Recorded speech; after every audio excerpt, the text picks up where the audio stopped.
Everyone, कैसे हैं आप सब लोग। उम्मीद करता हूं कि आप सब ठीक ठाक होंगे। वेलकम है आप सब लोगों का पीएचपी की इस मज़ेदार सीरीज़ के अंदर। आज की इस वीडियो के अंदर हम पीएचपी के अंदर इंक्रीमेंट और डिक्रीमेंट को थोड़ा समझेंगे। अब वैसे ये टॉपिक बहुत ही इजी है, बहुत ही ज़्यादा इजी है। ये 1 मिनट के अंदर आपको समझ में आ जाएगा। लेकिन इसके अंदर जो प्री और पोस्ट का कॉन्सेप्ट है वो काफ़ी सारे बिगिनर्स को इसकी वर्किंग समझ में नहीं आती। इसी चीज़ को जहन में रखते हुए मैं ये वीडियो बना रहा हूँ, जिसके अंदर हम बहुत सारे प्रैक्टिस क्वेश्चंस करके इस कॉन्सेप्ट को डीपली समझेंगे कि किस तरह से ये सारी चीज़ें काम करती हैं। ठीक है, तो इंक्रीमेंट और डिक्रीमेंट क्या है ये तो आप लोगों को पता होगा, और प्री और पोस्ट का भी आपको पता होगा। इसकी वर्किंग को आज हम अच्छे तरीके से समझेंगे और किस तरह से ये सही से काम करता है। स्टार्ट करते हैं अपनी इस वीडियो को। डायरेक्ट हम अपने VS कोड के अंदर आके यहाँ पे एक फ़ोल्डर बनाएंगे जो कि हमारा लेक्चर नंबर 8 का बनेगा, और लेक्चर नंबर 8 का नहीं 9 का बनेगा। 8 का ऑलरेडी बना हुआ है। और इसके अंदर हम एक फ़ाइल बना लेंगे जिसके अंदर हम इंक्रीमेंट और डिक्रीमेंट दोनों नाम दे के .php कर देंगे। और उसके बाद इस साइड बार को यहाँ से हटा के मैं इसको थोड़ा सा जूम करके वेलकम को हटा के यहाँ पे मैं PHP वाले टैग को यूज़ करके इको करवा के हेलो वर्ल्ड, सिर्फ इतना चेक करूँगा पहले कि ये फ़ाइल चल रही है या नहीं। ठीक है, तो हम यहाँ पे लोकल होस्ट को सर्च करेंगे। आपको पता है अगर आपके XAMPP के अंदर अपाचे खुला हुआ है तो ये आ जाता है इजीली। और इसके अंदर हम आएंगे और PHP कंप्लीट कोर्स और हमारा lecture number 9 and then it's increment and decrement. ठीक है, हमारा आउटपुट जो है वो सही से आ रहा है। देखो पहले मैं आपको एक चीज़ समझाता हूँ। ठीक है, देखो अगर आप किसी भी कॉन्सेप्ट को समझ रहे हो ना तो समझो ऐसे कि बस दोबारा ज़िंदगी में कभी आपको वो पढ़ने की ज़रूरत ना पड़े। सपोज़ करो मेरे पास एक वेरिएबल है जिसके अंदर 1 मैंने स्टोर करवाया है, या सपोज़ करो मैं इसके अंदर 3 स्टोर करवा लेता हूँ। अब अगर मैं आपसे ये कहूँ कि मुझे x के अंदर एक इंक्रीमेंट करवाना है, मतलब x के अंदर जो 3 है ना उसको 4 करवाना है, लेकिन वेरिएबल का नाम x ही रहे। अब इसके काफ़ी सारे तरीके हैं। या तो आप क्या करो, x को दोबारा दूसरी वैल्यू दे दो, ये कर दो क्योंकि अब x के अंदर 4 आ जाएगा।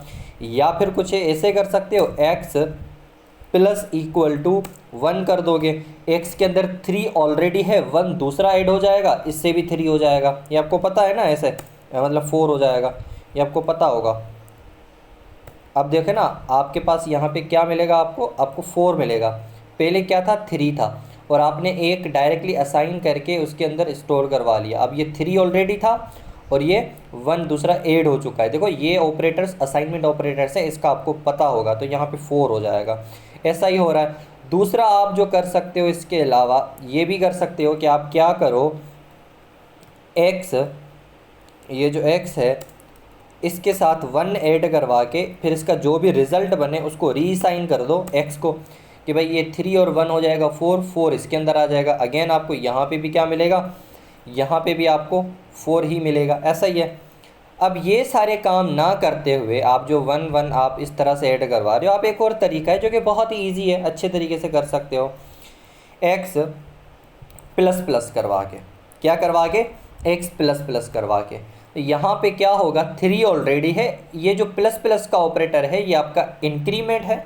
यह क्या है, इंक्रीमेंट है। और ये इंक्रीमेंट क्या करेगा, इसके अंदर जो भी वैल्यू होगी उसके अंदर सिर्फ 1 दूसरा ऐड कर देगा। ठीक है ना, तो 3 ऑलरेडी था, तो अब यहाँ पे हमें क्या मिलने वाला है, अब हमें यहाँ पे 4 मिलने वाला है। लेकिन बात सिर्फ ये नहीं समझनी कि ये इंक्रीमेंट होता है, बस समझना आपको ये है कि ये वर्क कैसे कर रहा है। देखो अब अगर मैं आपसे कहूँ, देखो अगर आप बोल रहे हो कि सर मुझे तो समझ में आ गया, तो मुझे आप यहाँ पे बताओ जवाब क्या आएगा, क्या जवाब आएगा। देखो आप बोलेंगे सर 4 आएगा, ऑब्वियसली ये भी तो इंक्रीमेंट करके प्रिंट करवाएगा। नहीं, ऐसे नहीं होता। इसको कहते हैं पोस्ट इंक्रीमेंट। जब प्लस प्लस वेरिएबल के सामने आ जाएं, ये होता है पोस्ट इंक्रीमेंट। और पोस्ट इंक्रीमेंट में क्या होता है कि वो जो वेरिएबल है ना, अगर आप इको करवाओगे या कुछ भी करवाओगे तो वो पहले यूज़ होगा, बाद में उसके अंदर मैनिपुलेशन करेगा, अपडेट्स करेगा, प्लस उसके अंदर बाद में होगा। तो इसके अंदर जो ऑलरेडी 3 पड़ा हुआ है ना वो तो प्रिंट हो जाएगा, लेकिन फिर बाद में क्या होगा, 4 होगा। अगर मैं आपको यहाँ पे दिखाऊं, देखो इस तरह से, ये अभी क्या प्रिंट करवा रहा है, 3 करवा रहा है। 3 प्रिंट करवाने के बाद इसने 4 करा है। अब अगर इसके बाद मैं क्या करूं, सिर्फ इसको x को प्रिंट करवाऊं, मैं क्या करूं, सिर्फ x को प्रिंट कराऊं। अब आपको 3 नहीं, अब आपको 4 मिलेगा। मैं यहाँ पे br दूंगा ताकि आउटपुट जो है वो एक दूसरे के नीचे आए, ठीक है ना। तो अब आपको यहाँ पे क्या मिलेगा, ऊपर 3 मिलेगा, नीचे आपको 4 मिलेगा। ये बात आपको समझनी है, ठीक है। ये जो है ना, इसको आप कहते हो पोस्ट इंक्रीमेंट। क्या कहते हो, पोस्ट इंक्रीमेंट कहते हो। पोस्ट इंक्रीमेंट क्या करता है, पहले वेरिएबल को यूज़ करेगा, उसके बाद जाके उसमें एडिशन करेगा। ये बात आपने समझनी है। अगर मैं क्या करता, प्री इंक्रीमेंट यूज़ करता, क्या करता, प्री इंक्रीमेंट। प्री इंक्रीमेंट कौन सा होता है, प्लस प्लस पहले होता है, वेरिएबल बाद में देते हैं। तो ये क्या करता है, ये पहले मैनिपुलेट करेगा, बाद में यूज़ करवाएगा। पहले क्या करेगा, पहले मैनिपुलेट करेगा, बाद में यूज़ करवाएगा। अब यहाँ पे हो क्या रहा है, 3 ऑलरेडी है, तो यहाँ पे 4 हो जाएगा और 4 प्रिंट भी हो जाएगा।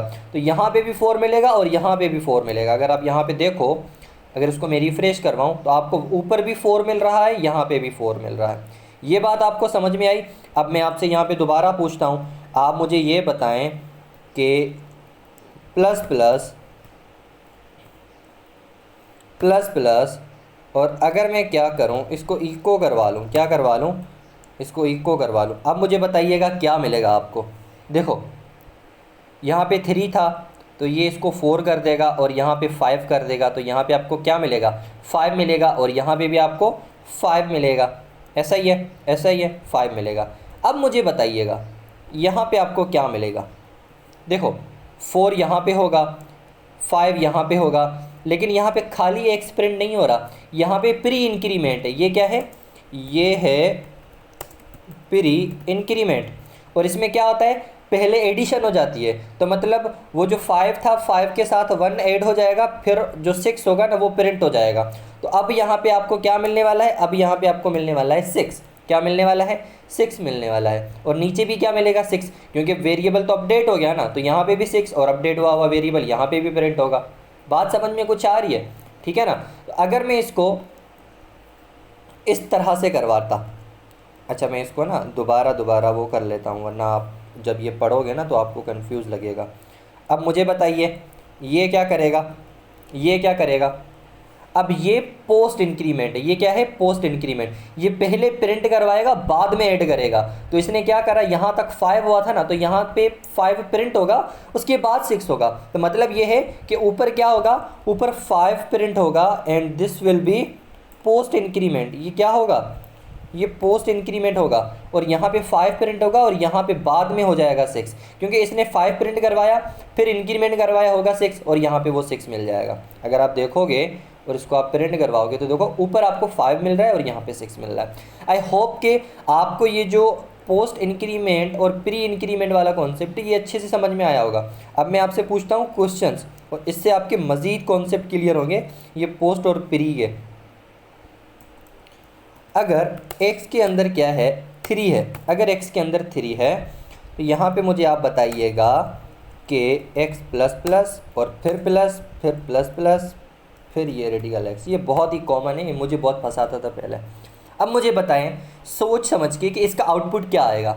अगर आप देखो तो यहाँ पे x के अंदर 3 है, तो यहाँ पे होगा 3, लेकिन ये डायरेक्ट तो प्रिंट नहीं होगा ना, ये सारी कैलकुलेशन होगी। तो 3 यहाँ पे होगा, लेकिन ये फिर हो जाएगा 4, लेकिन ओवरऑल यहाँ पे क्या प्रिंट होगा, यहाँ पे तो 3 प्रिंट होगा ना। क्यों होगा 3 प्रिंट, क्योंकि भाई ये पोस्ट इंक्रीमेंट है, तो यहाँ पे तो आ जाएगा 3। लेकिन अब हो गया है, x के अंदर 4 तो हो गया है, लेकिन यहाँ पे प्रिंट हुआ है 3, ठीक है ना। 4 ये हो गया, और उसके बाद ये 5 हो रहा है, तो 4 और 5 कितने हुए, 4 और 5 9 हुए, और ये प्लस क्या कर रहा है, इन दोनों को ऐड करवा रहा है। तो 4 यहाँ पे हैं, 5 यहाँ पे हैं, दोनों ऐड हो जाएंगे। आपको आउटपुट क्या मिलना चाहिए, आपको आउटपुट मिलना चाहिए 9। क्या मिलना चाहिए, 9 मिलना चाहिए। 9 नहीं, 3 यहाँ पे है और 4 5, ओके 8 मिलेगा, ठीक है ना, क्योंकि 3 यहाँ पे था और उसके बाद 4 हुआ, 4 के बाद 5 हुआ, तो यहाँ पे क्या है 5 है और यहाँ पे क्या है 3 है, तो आपको क्या मिलेगा 8 मिलेगा। माय बैड, ठीक है।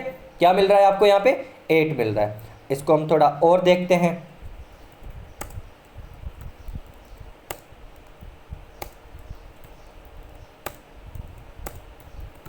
बताओ यहाँ पे आपको क्या मिलेगा। देखो सोच समझ के बताना है। यहाँ पे 3 आएगा लेकिन x के अंदर 4 हो जाएगा। अब यहाँ पे 4 हो जाएगा लेकिन x के अंदर 5 हो जाएगा। अब 5 है और उसके बाद यहाँ पे 6 हो जाएगा। ऐसा ही होगा ना। देखो मेरी बात सुनो, यहाँ पे क्या प्रिंट होगा, यहाँ पे होगा 3। क्या होगा, 3 प्रिंट होगा लेकिन 4 हो जाएगा। क्यों 4 होगा, क्योंकि आगे इंक्रीमेंट हो रहा है। क्या हो रहा है, इंक्रीमेंट हो रहा है। तो अब जो यहाँ पे आएगा वो 4 आएगा। क्या आएगा, 4 आएगा। अब 3 यहाँ पे है, 4 यहाँ पे है। अब इसके अंदर भी इंक्रीमेंट हो चुका है लेकिन वो प्रिंट कहाँ पे होगा, वो यहाँ पे होगा। 3 4 5, यहाँ पे क्या होगा 3, यहाँ पे क्या होगा 4, यहाँ पे क्या होगा 5। इसका जो 6 हो रहा है ना वो यहाँ पे यूज़ नहीं होगा, वो यहाँ पे यूज़ नहीं होगा। तो यहाँ पे 3 है और यहाँ पे 4 है, हो जाएंगे 7। 7 और 5 क्या हो जाएगा, 12 हो जाएगा। क्या हो जाएगा, 12 हो जाएगा। इसको हम देखते हैं, इसको हटाओ और यहाँ पे आप रिफ्रेश करो तो क्या मिल रहा है आपको, 12 मिल रहा है। अब देखो आप बोलोगे सर तो इंक्रीमेंट हो रहा है, मैंने आपको पहले ही बता दिया। यहाँ पे 5 जो है ना वो मैनिपुलेट बाद में होगा, पहले यहाँ पे प्रिंट होगा। जो यहाँ पे प्रिंट हो रहा है वही एडिशन में काउंट हो रहा है। तो अगर आप यहाँ पे देखो तो इस जगह पे क्या प्रिंट होगा, इस जगह पे होगा 3 और उसके बाद यहाँ पे क्या प्रिंट होगा, यहाँ पे होगा 4 और यहाँ पे क्या प्रिंट होगा, यहाँ पे होगा 5। ये सब कैसे हो रहा है ये मैं आपको ऑलरेडी समझा रहा हूँ। अब यहाँ पे 6 हो रहा है लेकिन ये 6 प्रिंट नहीं होगा। पोस्ट इंक्रीमेंट में ऐसा ही होता है, ठीक है ना। अब ये 12 हो रहा है लेकिन इसको अब मैं थोड़ा चेंज कर लूँ, अगर मैं इसको थोड़ा चेंज कर लूँ इस तरह से,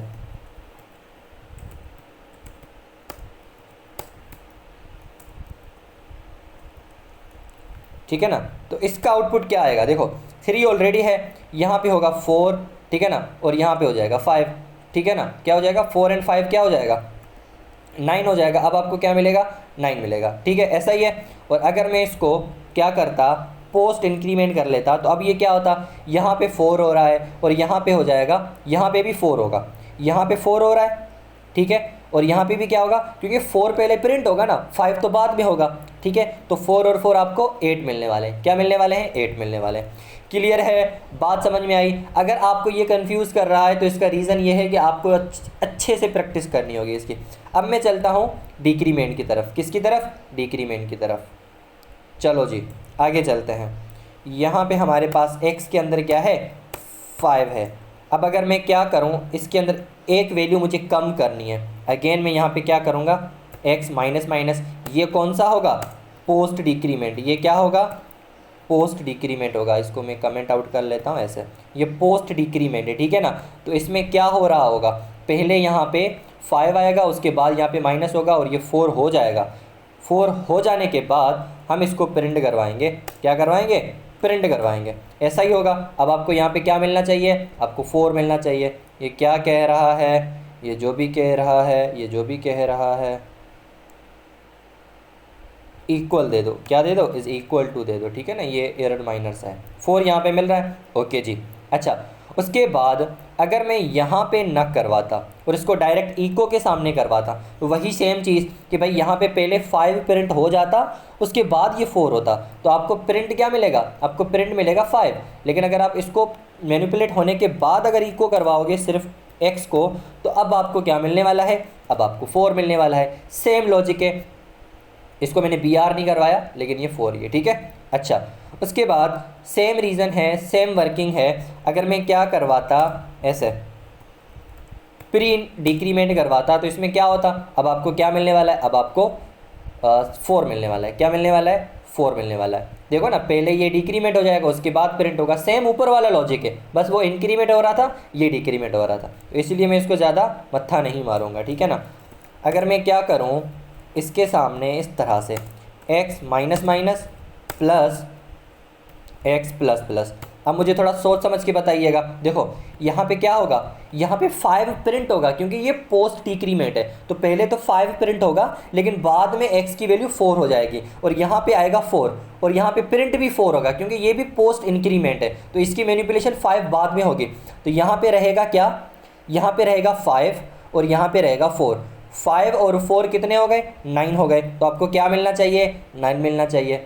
और ये बात समझ में क्लियर है। इसी तरह से आपको यहाँ पे भी मैं अगर क्या करके दिखाता, ऐसे प्री इंक्रीमेंट करके दिखाता, अब ये हो जाता 4 और यहाँ पे क्या हो जाता 4, 4 और 4 हो जाते 8। क्या हो जाते, 8 हो जाते। लेकिन अगर इसको भी मैं क्या करता, प्री इंक्रीमेंट करता, प्री इंक्रीमेंट इस तरह से, तो अब ये क्या दिखाता, अब ये आपको एक और मज़ीद दिखाता, 9 दिखाता। क्लियर है, समझ में आया। तो ये थे हमारे इंक्रीमेंट और डिक्रीमेंट, जिसके अंदर पोस्ट भी था और प्री भी था। देखो इसको आप क्या कहते हो, इसको आप कहते हो प्री इंक्रीमेंट। और इसकी कैसे वैल्यू ऐड होती है, ऐड वन देन यूज़, पहले आप 1 ऐड करो फिर बाद में यूज़ करो। अगर यहाँ पे माइनस माइनस होता तो पहले आप 1 माइनस करो फिर यूज़ करो। सेम इसी तरह से ये क्या है, ये है पोस्ट इंक्रीमेंट। ये क्या करेगा, पहले यूज़ कर लो बाद में ऐड कर लेना, और अगर माइनस में होगा तो पहले यूज़ कर लो फिर बाद में 1 रिमूव कर देना। Same idea for decrement and pre decrement and post decrement. Clear है, समझ में आया। आई होप कि आपको ये जो इंक्रीमेंट और डिक्रीमेंट का कॉन्सेप्ट है ये बहुत अच्छे से समझ में आया होगा, और मुझे लगता है ये बहुत ही ज़रूरी था आगे लॉजिक्स बिल्ड करने के लिए। मिलते हैं नेक्स्ट वीडियो के अंदर।